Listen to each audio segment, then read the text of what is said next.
ಮನೇಲಿ ಇವತ್ತು ಪಾಪು ತುಂಬ ಏನಾದರೂ ತಿನ್ನಬೇಕು ಅಮ್ಮ ಅಂತ ಕೇಳ್ತಾ ಇದ್ದ. ಅದೇ ರೀತಿ ಹಸ್ಬೆಂಡ್ ಕೂಡ ಕೇಳ್ತಾಯಿದ್ರು. ಅದಕ್ಕೋಸ್ಕರ ನಾನಿವತ್ತು ಬಾಳೆಕಾಯಿಂದ ಬಜ್ಜಿನ ಪ್ರಿಪೇರ್ ಮಾಡ್ತಾಯಿದ್ದೆ.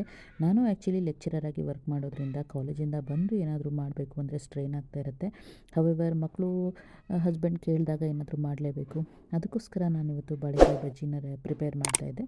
ಸೊ ಬಾಳೆಕಾಯಿನ ಚೆನ್ನಾಗಿ ಪೀಲ್ ಆಫ್ ಮಾಡಿಕೊಂಡು ಕ್ಲೀನಾಗಿ ತೊಳ್ಕೊಂಡು ಈ ರೀತಿ ಚಿಕ್ಕ ಚಿಕ್ಕದಾಗಿ ಸ್ಲೈಸಸ್ ಮಾಡಿಕೊಂಡು ಸ್ವಲ್ಪ ಹೊತ್ತು ಉಪ್ಪಲ್ಲಿ ನೆನೆ ಹಾಕೋಬೇಕು, ಸ್ವಲ್ಪ ನೀರು ಹಾಕಿಬಿಟ್ಟು.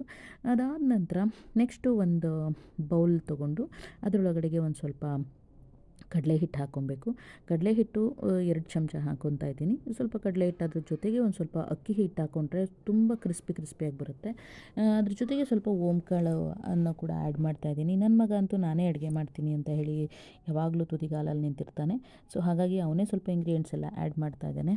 ಸೊ ಇನ್ಸ್ಟೆಂಟಾಗಿ ಮಾಡೋದ್ರಿಂದ ಸ್ವಲ್ಪ ನಾನು ಖಾರದ ಪುಡಿನ ಆ್ಯಡ್ ಮಾಡಿಕೊಂಡೆ. ಖಾರದ ಪುಡಿ, ಸ್ವಲ್ಪ ಪೆಪ್ಪರ್ ಪುಡಿ, ಸ್ವಲ್ಪ ಕಸೂರಿ ಮೇಥಿ, ಸ್ವಲ್ಪ ಗರಂ ಮಸಾಲ ಪೌಡರು, ಒಂಚೂರು ಉಪ್ಪು ಇಷ್ಟನ್ನು ಹಾಕಿ ನೀರು ಹಾಕಿ ಚೆನ್ನಾಗಿ ಈ ರೀತಿ ಕನ್ಸಿಸ್ಟೆನ್ಸಿ ಬರೋ ಥರ ನಾವು ಮಿಕ್ಸ್ ಮಾಡ್ಕೊಬೇಕು.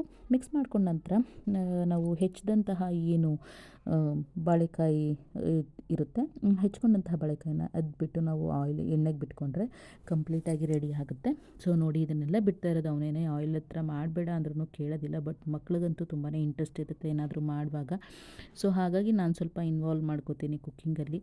ಫೈನಲಿ ಕ್ರಿಸ್ಪಿಯಾಗಿರುವಂತಹ ಬಜ್ಜಿ ರೆಡಿ ಆಯಿತು.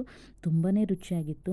ಇದಕ್ಕೆ ರೆಡ್ ಚಟ್ನಿ ಮತ್ತು ನಾನು ಸಾಸ್ ಸರ್ವ್ ಮಾಡಿದ್ದೆ. ಜೊತೆಗೆ ಎರಡೂ ಕೂಡ ಹೋಮ್ ಮೇಡೆ, ಎರಡೂ ಕೂಡ ನಾನು ಮನೆಯಲ್ಲೇ ಮಾಡಿದ್ದು. ಆದಷ್ಟು ನಾನು ತುಂಬ ಪ್ಯಾಕೇಜ್ಡ್ ಫುಡ್ ಅವಾಯ್ಡ್ ಮಾಡ್ತೀನಿ.